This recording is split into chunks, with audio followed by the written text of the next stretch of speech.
Жаалам Дамбижагийн ивэлд багтсан Тэмээний хулгайч Архадын дархай. Одоогоос 100-аад жилийн тэртээ Засагдхан аймгийн Баядын хушуу буюу Өнөөгийн Увс аймгийн Хяргас сумын нутагт Архадын дархай хэмээх шилийн сайн эр эд Мандан бадарч байсан байна. Түүний тухай Увс нутгийн уугуул Нямсүрэн бүрэн төгс нарын ярьсныг дор сэрүүлье. Архадын дархай нь 1910-аад оны үед хол ойроос адуу хөөсөн хэрэгээр ховд дахь Манжин амбаны Заргачин яаманд байсхийгээ эдэл байцаагддаг, заримдаа улайстай шоронд хоригддаг байжээ.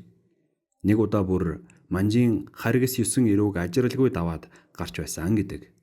Мөн тэр бээр 20 дугаар зууны ихэнх үед Монголын баруун хязгаарт хоёр тэмээтэй бадарчин хэмээн Монголын түүхэнд тэмдэглэгдэн үлдсэн Жаалам Дамбижаатай ихэд дотн харилцаатай байсан бөгөөд тухайн үед Дамбижаа өөрийгөө Манжин эсрэг цогтой тэмцэгч Амар санаагийн ач хүү гэж баруун монголчуудад итгүүлээд ойрдын хаан тулс байгуулнаа гэж нэг хэсэг бужигнуулсан байдаг.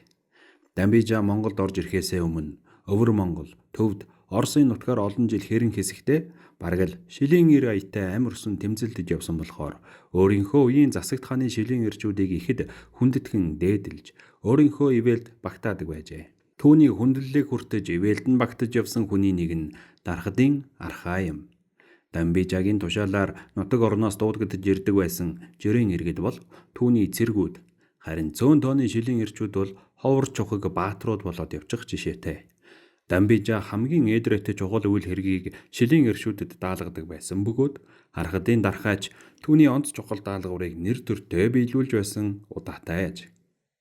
Мөн засагт хааны Даалын намжил хэмээх шилийн эр Дамбижаатай нилээд дотн харьцаатай байсан гэдэг.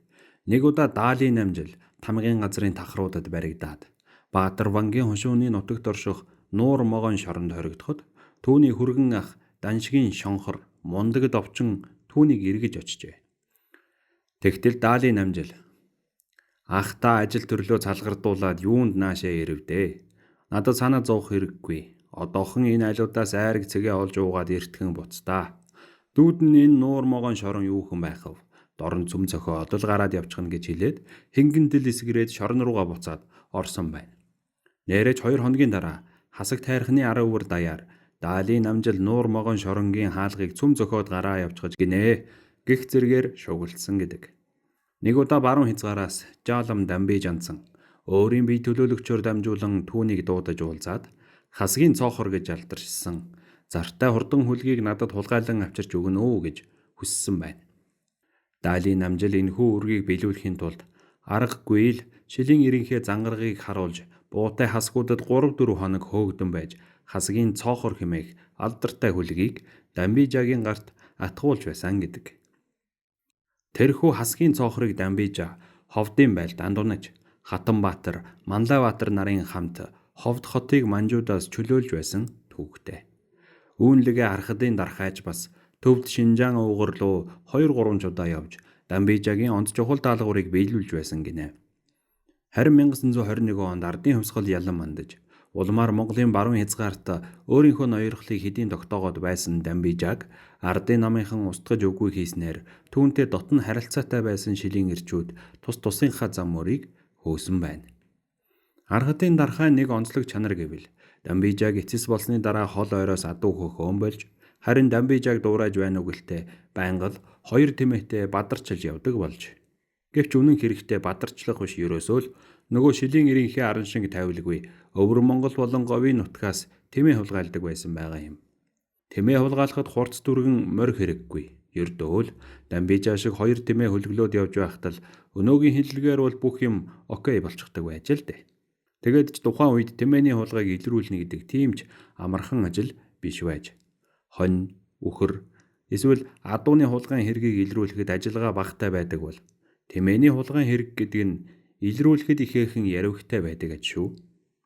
Учир нь тэмээний хулгай ихэвчлэн дүн өвлийн тачигнсан хүйтнээр үйлдэгддэг болохоор хойноос нь эрэл сурал болоод явхад бэрх мөн хавар болж цас ханзраад ирмэгц тэмээний үснөөс хагдран унаж өнгө зүс нь хувирдаг. Үс нь биенээсээ хөндөрөөд эхлэхээрээ тэмээ богино хугацаанд маш амархан туршчихдаг байна. Тэмээ ингэж турсан үед бүхэн янз бүрээр унаж Урд байснаасаа танигдахын аргагүй өөрчлөгддөг юмсанжээ. Тэмээний хулгайг илрүүлэхэд бас нэгэн бэрхшээлтэй зүйл гардаг нь худалдсан тэмээнүүдийг борлуулж зарсан юм уу сольсон хүн нь тэмээнийхээ өнгө зүсийг нэг өөрөөр хэлэхэд худалдаж авсан этгээд нь бас нэг өөрөөр мэдүүлээд байдагт оршижээ. Ухаандаа Зүүн аймгийнхан ердийн тэмээнэ зүсийг хөрөн ат гэж байхад Баруун аймгийнхан бол хар ат гэх жишээтэй. Шилийн эр архадын дархаа энэхүү онцлогийг маш сайн мэддэг байсан болохоор ихэвчлэн өвлийн цагаар тэмээ улгайлдаг.